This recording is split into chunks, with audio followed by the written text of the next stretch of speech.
Hello guys, gawa naman tayo ng calamares. Perfect na perfect pang merienda, pang ulam o pang pulutan. Sarap kainin nito lalo na pag mainit-init at isawsaw mo pa sa sukang napakaanghang. Maraming iba-ibang way kung paano lutuin tong calamares na to, pero ito ang own version ko ng calamares.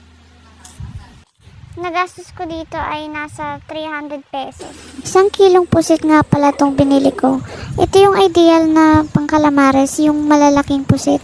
Syempre linisin lang muna natin tong mga pusit na binili natin. 200 pesos nga pala per kilo tong binili kong pusit. Ramdam yun na ba yung pagtaas ng mga bilihin ngayon? Grabe no, yung 1,000 pesos mo dati marami nang mabibili. May bigas na, may pang-ulam pa. Ngayon, yung 1,000 pesos mo ay kulang pa sa bigas. Kaya kailangan talaga ang maging madiskarte sa panahon ngayon. Siya nga pala guys, binalatan ko muna yung mga pusit. Ganito lagi yung ginagawa ko para mapanatili siyang malambot kahit di na siya bagong luto. I mean yung hindi masyadong chewy. After niya, ginupit-gupit ko nga lang pala yung pusit. Sa paggugupit nito, kayong bahala kung anong size or shape ang gusto nyo. Square, heart, diamond, bahala kayo. Drain mo lang para matanggal ang excess na tubig. Kapag na-drain na ay pwede mo nang timplahan ng pusit. Sa pagtitimpla nito, kayo din ang bahala kung anong mga gusto nyong ilagay na pampalasa. Basta ako, naglagay lang ako dyan ng paminta, magic sarap, asin, at ang favorite ko na pangtimpla na patis. Hindi ko na rin pala nilagay yung measurement dyan guys kasi kita nyo naman na tansya-tansya lang. Yan, lamas-lamasin mo lang yan para kumapit yung lasa dun sa pusit. And then, gawa naman tayo ng pang-coat doon sa pusit. Wet tsaka dry coat nga pala yung kailangan natin dito. Tama ba yung term ko? Wet and dry coat. Oo, basta yun na yun. Naglagay ako dyan ng equal parts ng cornstarch tsaka harina. Tapos sinimplan ko lang ng paminta tsaka asin. Naglagay din ako dyan ng isang pirasong egg at nilagyan ko na ng tubig. Yung consistency nito ay dapat yung hindi siya masyadong malapot. Dinagdagan ko na rin ng konting patis. Haluin lang hanggang sa matunaw lahat ng harina. Ito naman yung sa pang dry coat. Ganun din, equal part ng harina tsaka ng cornstarch.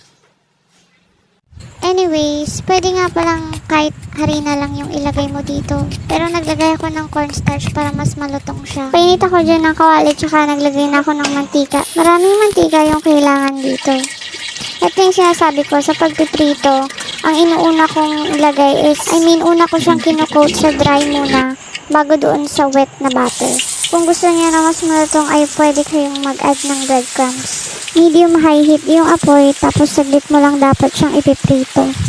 Promise be, kahit hanggang bukas hindi siya titigas. Isa talaga sa mga nagpapasarap ng lutuin ay ang sausawan. So gawa na tayo ng sukang sausawan ng ating calamares. Siyempre una ay nagtadtad lang ako ng sibuyas. Yung pagtitimpla ng suka is kayong bahala kung ano ba yung gusto nyong lasa ng suka. Batong mga asong to masyadong paepal kapag nagbo-voice over ka na. So ayan, naglagay na ako ng suka. Kayong bahala kung gaano karami. And then nag-add lang ako ng konting tubig para hindi siya masyadong maasim. And then asin, paminta at konting asukal. And then i-mix-mix lang. Para naman lalong masarap at nakakagana ay naglagay lang ako dyan ng 2 pirasong sili. Next naman na hindi pwedeng mawala ay ang pinaka-favorite ko na pipino. Yan, choice mo kung babalatan mo hindi. Pero dahil nga video ko to, ay babalatan ko ang pipino na to. Pwede rin kayong mag-add ng pipino dun sa sukang nilagay. Yung sukang tinimpla kanina. Pero gusto ko to ng ganito lang siya. Na isasawsaw mo siya dun sa mismong suka na tinimpla mo. Ayan, ready na ang ating suka at ang pipino. Habang nagpiprito ako ay sinabay ko ng timplahin yung mga yan. At ayan, ready na ang ating calamares. Naku, nakakatakam talaga siya. Ganito yung way ko ng pagluluto. Wala na ako masyadong nilagay-lagay pa dyan. Pero promise, Beng, masarap siya kahit tikman mo. Go!